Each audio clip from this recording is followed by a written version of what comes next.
Very good afternoon, everyone. So this is our fourth session. Question देख रहे हैं? बस इधर ही solve करो. So if you have done the test, it's okay. You continue the session. Otherwise, if you have not done the test, we'll solve it in the real time itself. Okay.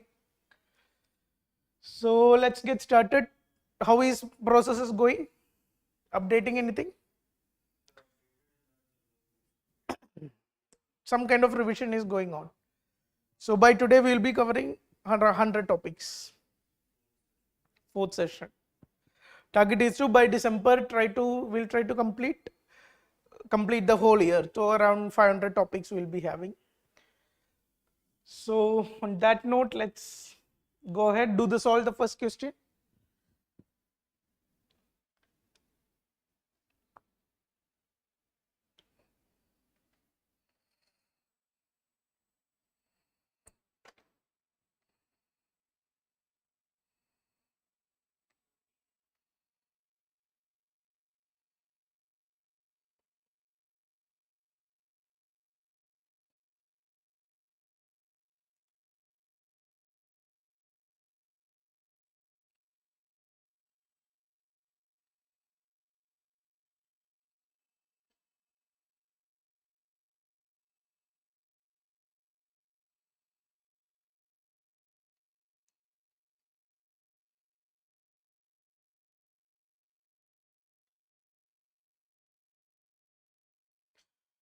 Yeah, what is the answer? D.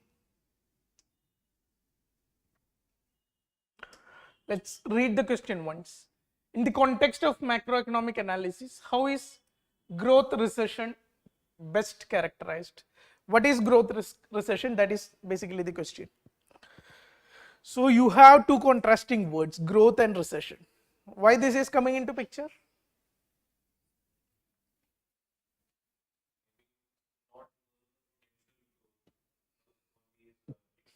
Let's read the options and try to connect with the idea of growth recession.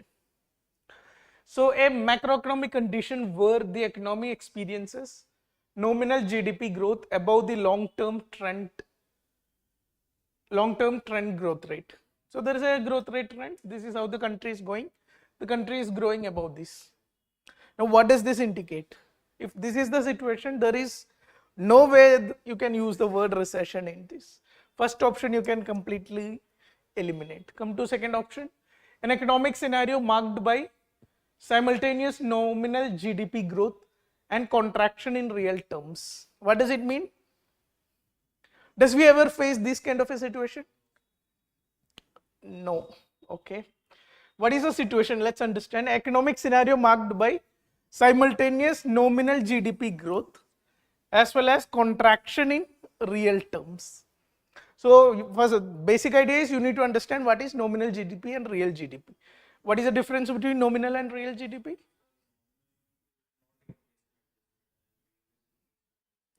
Nominal GDP is calculated at the current prices. Real GDP is calculated for a base year and there will be adjustment according to what is the inflation the country is facing. Now, suppose we take a hypothetical situation. 1 kg apples.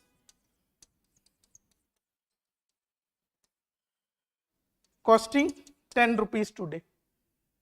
Now tomorrow GDP is 10, whatever the numerical value is. Now after 1 year you came and look, same 1 kg apple is there, but the cost is say 20 rupees. GDP become 20. Now what is the situation? Is there growth happening? According to nominal GDP, there is growth. 50% or 100% growth is happening according if you calculate as per nominal GDP. Now if you adjust this inflation rate, 100% inflation we are having, take this as base year, then if it is this 20 rupees is adjusted for this 100%, you will get 10 rupees. So what is the situation here? 0% growth. Real growth is 0%. Now it doesn't matter this situation is theoretically possible. Like you can have nominal GDP growth, at the same time you can have contraction in real terms. This mostly happens in countries, some kind of recession, some kind of extreme situation in countries going through, like we discussed about Turkey in the last class. Not hardly in India. So we have like even below 10% nominal is considered as very bad. Even during post-COVID times, we have below nominal GDP growth has fallen below 10%. So it's considered big problem in India. Around 16% is our nominal GDP growth. Real terms, it comes to around 6-7%. Depending on ranges. Okay, so this nominal GDP, real GDP, a scenario is given, but it is hardly to connect with growth and recession. Third phase, a phase where economy exhibits stagnant growth with simultaneous increase in inflation rates. How you connect with this? This exactly is the situation called stagflation. You already have a very beautiful economic term for this, where there is growth is almost stagnant while the inflation rate is increasing. Fourth, a phenomenon where economy experiences real GDP growth. So there is growth and below the inflation adjusted potential growth. This is all confusing terms, no real sense it has meaning. Wherever the growth is, a country can grow at 5%, but the country is growing at 3%. This is exactly scenario what is called as growth recession. Why we are discussing this? Where there is recession right now happening. Most of the Western countries are facing some kind of a growth recession situation, especially US. US is undergoing severe kind of growth recession situation. Can grow below above 3%, but it is growing at 1.7, 1.8%. So why US is growing, having this kind of a situation?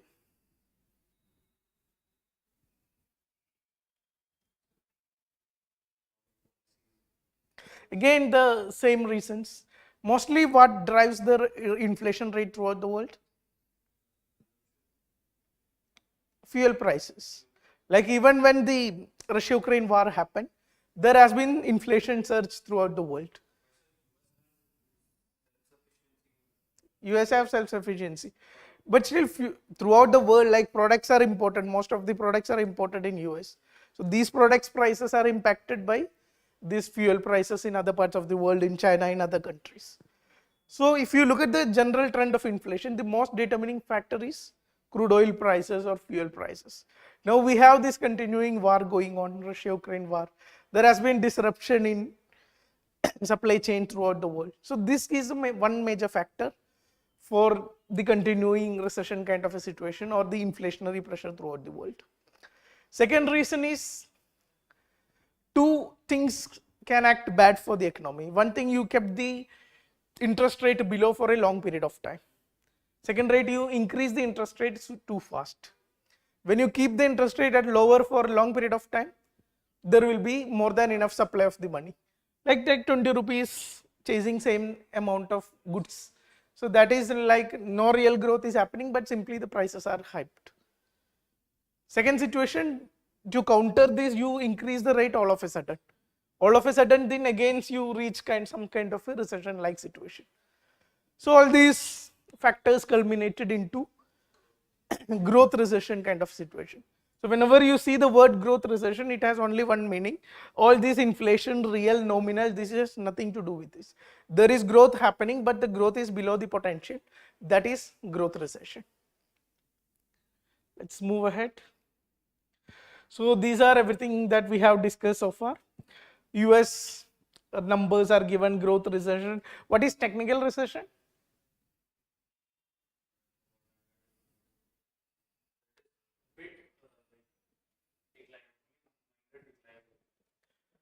Minor decline. Recession, when we call a country is in recession?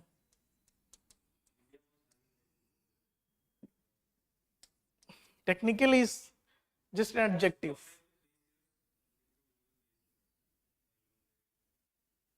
Okay.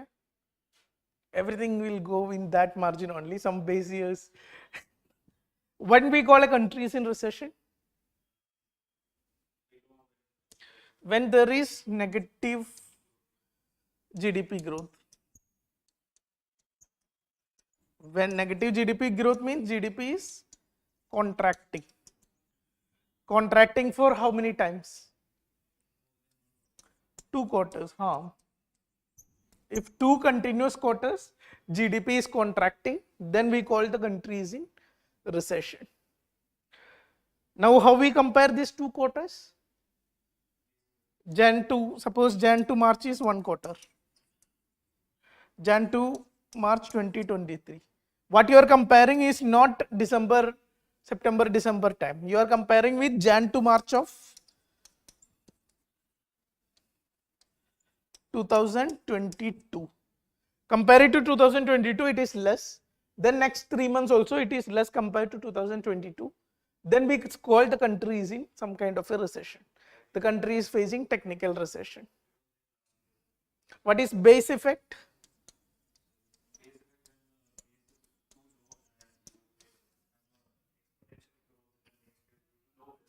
Like suppose the GDP was 200 before pandemic. Now pandemic, everything destruction happened, it fall into 170. Now next year you do something good, pandemic is entered, you at least made something growth like 190. Now 190 from 200, it seems just still a negative growth is continuing, but compared to 170, you are getting huge growth. More than 10% growth is there. So due to some kind of slump in the growth rate, and when the comparison is with that slump, then you get exaggerated growth numbers that we see mostly in 2021. We have seen some kind of a base effect in all the GDP numbers we have come across. So anything that is else? Nominal GDP, real GDP, you should have absolute idea. The only thing is it takes in nominal GDP takes into consideration the effect of inflation. Real GDP take into consider the effect of inflation. Nominal GDP, it is calculated at the current prices. Rest, India's fair numbers you should know. Nominal GDP is around 272.41 lakh crore, while the real GDP, what is the base year? 11-12. So 160.06 lakh crore is the real GDP for India. The rest all things we have discussed the same things. Now there is one more concept that is related to this GDP deflator. What is it? What exactly is the formula, or what exactly is the calculation? That is nothing but nominal GDP by real GDP into 100. Now how is inflation GDP deflator? This is an indicator of inflation. Now how is this indicator compared with our other normal indicators like consumer price index, wholesale price index? How is GDP deflator different from those? All the other standard indicators like the WPI, CPI, these numbers are taking into consideration only the basket of goods. Depending on the basket of goods, you sometimes get negative growth in WPI but positive growth in CPI. You get so much of variation depending on your basket of goods. But here the whole GDP is taken into consideration. So which one is a better indicator? It all depends what you are looking for. If you are looking for a policy making, you need sector specific data.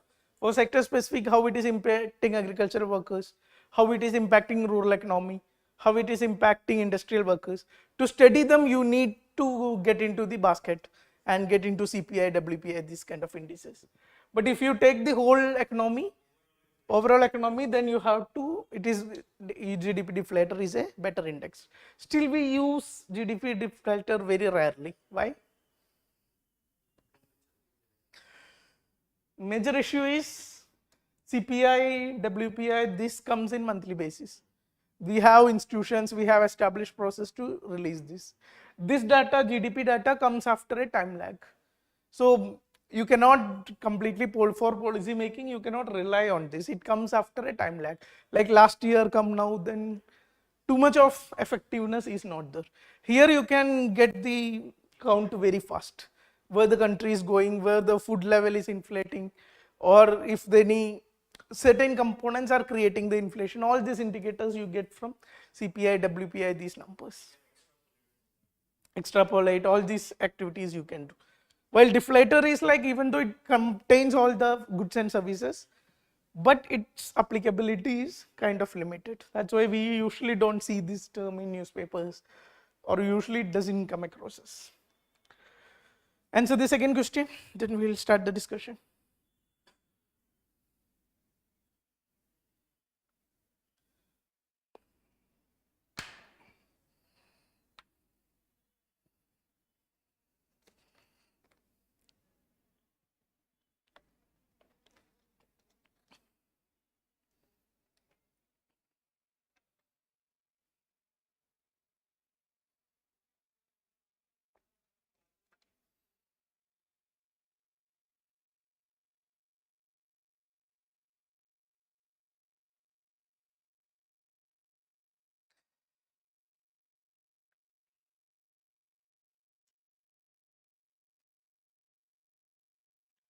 Confusing?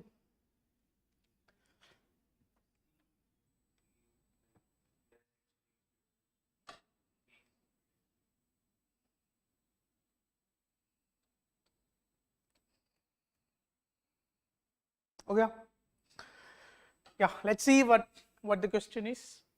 In the context of internationalization, international finance, what are the primary implications of internationalization of Indian rupee? So this is such a common term, you will see it everywhere. What is internationalization of rupee? What does it mean?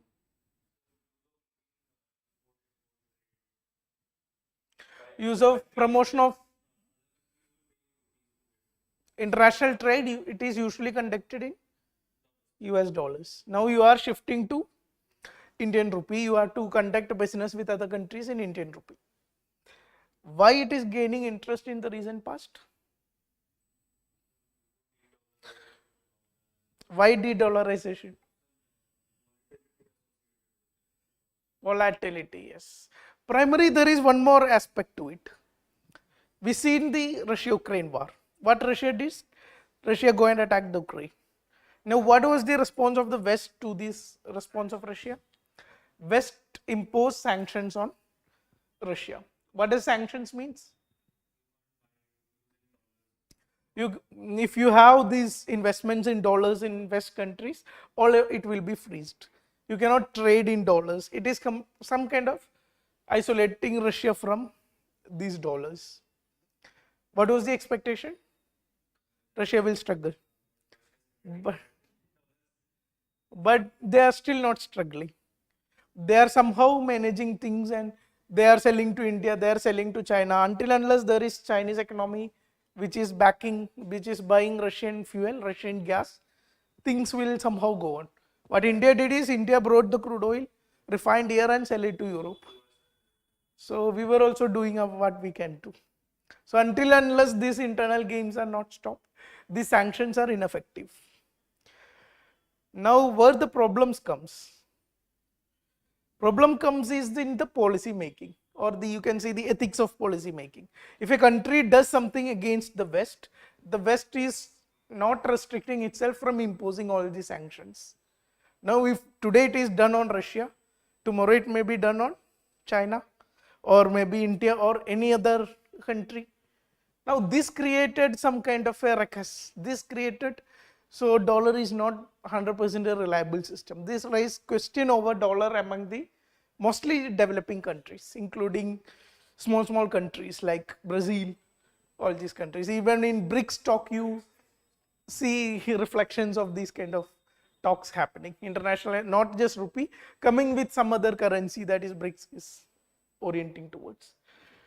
So due to this reason, secondly, we have the reason of volatility. What the dollar has been continuously appreciating after the pandemic. The reason is Fed rate are increasing. Now even you might have remembered the statement by finance minister. Like it is not rupee that is falling, but dollar that is appreciating. Technically, that is correct statement, because rupee, when compared to other currencies, it is not appreciating that much. It is only when compared to dollar, it is depreciating at an unprecedented rate. And it is not just rupee, most of the developing countries were in the same state, because it is something related to that is happening in the US. US interest rates or the Fed rates were the primary reasons for this. So there are these FII outflows from India and developing countries. So this volatility, plus you have doubts on dollar as international currency. All these have led to, we need some other system, we need to look forward to promote our own currency, our own non-dollar based trading platforms or non-dollar based trading systems. Then comes the picture of internationalization of Indian rupee. And RBI has came up with some kind of a roadmap. Government is trying to push this idea. Now let's read the question. Again, what are the primary implications are what is asked in the question. Let's read the first statement. In a couple of years, it will significantly diminish India's reliance on US dollar for international trade, thereby fortifying its economic sovereignty.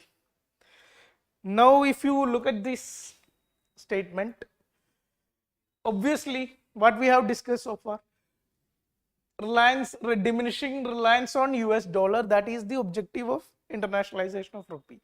But it is not that it will happen in a couple of years. This is kind of a long-term objective. Long-term down the line, it will happen, it will pick up. So couple of years means it's kind of an extreme statement, you cannot take it as wrong. But obviously, conceptually, this is the objective of internationalization of rupee. The manner will lead to marked reduction in transaction costs for Indian exporters and importers, thus enhancing trade competitiveness. Now, is it right?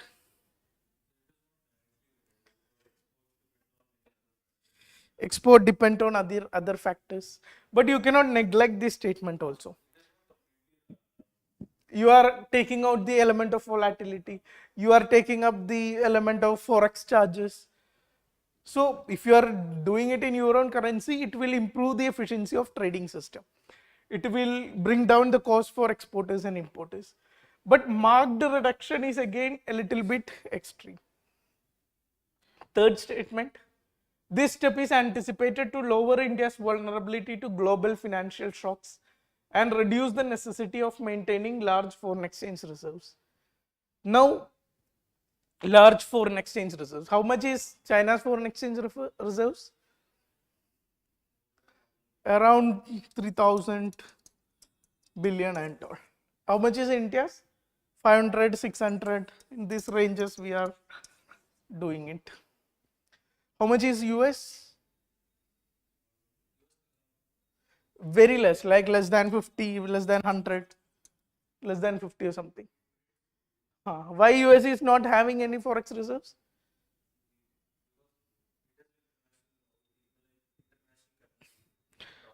Like if US want to have dollars, it can have its own system. It is its own currency. It doesn't need to keep this currency so that to manage any other currency.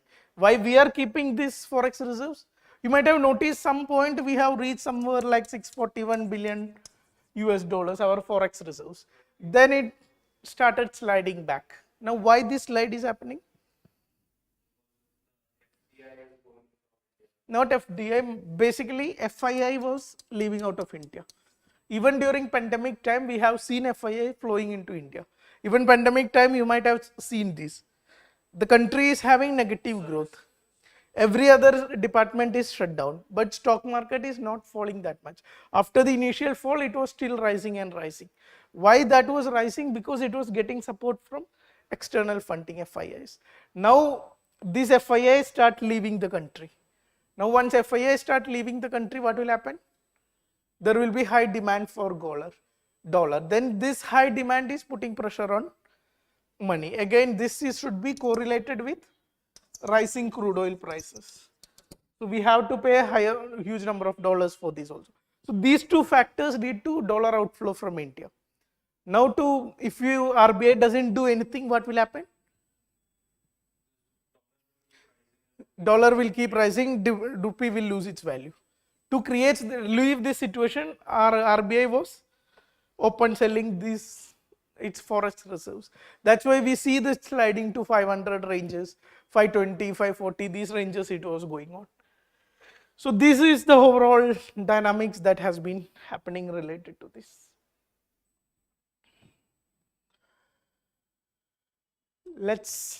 So what is this option, this third statement? Absolutely right statement. It will simplify India's tax structure, creating a more integrated domestic market. This is some more related to GST. Something system like GST, integrated market, single taxation, all this. Nowhere it is connected to internationalization of rupee. Absolutely wrong statement. So our answer will be C. Only thing in difficulty in this question is you still have to, based on extreme words, you have to pick out.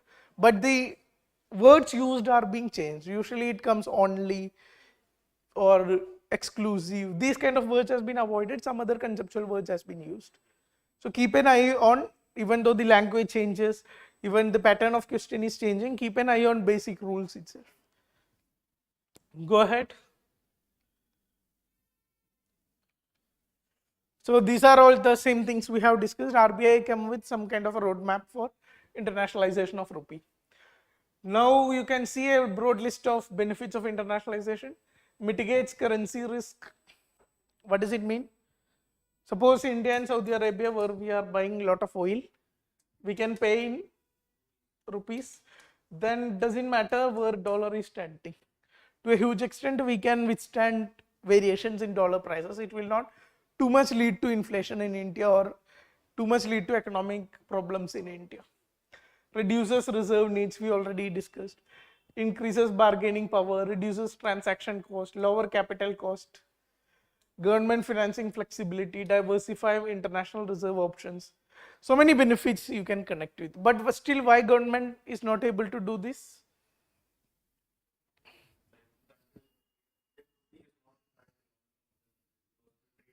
India is trading only 2% of the global trade is India's trade contribution. If a country's currency or India's trade is that much low, it is very difficult for the country to have acceptability among other countries. Similarly, you can see all other different issues, like another major issue is partial capital convertibility. What does it mean?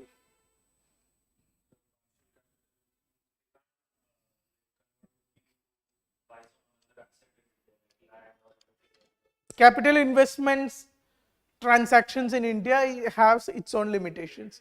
You cannot take away or you cannot bring in beyond a limit. At least you cannot take away beyond a limit.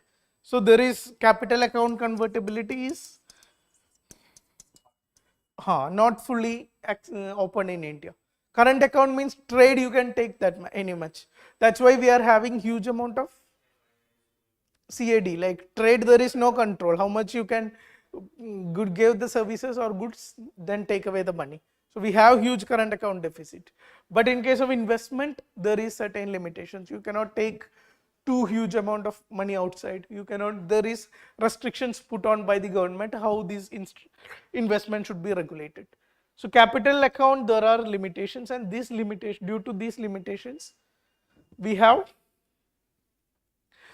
we cannot have this rupee in every transaction. Which country has complete capital account this convertibility? One of the countries are these UAE like countries. How these countries are becoming the business hub?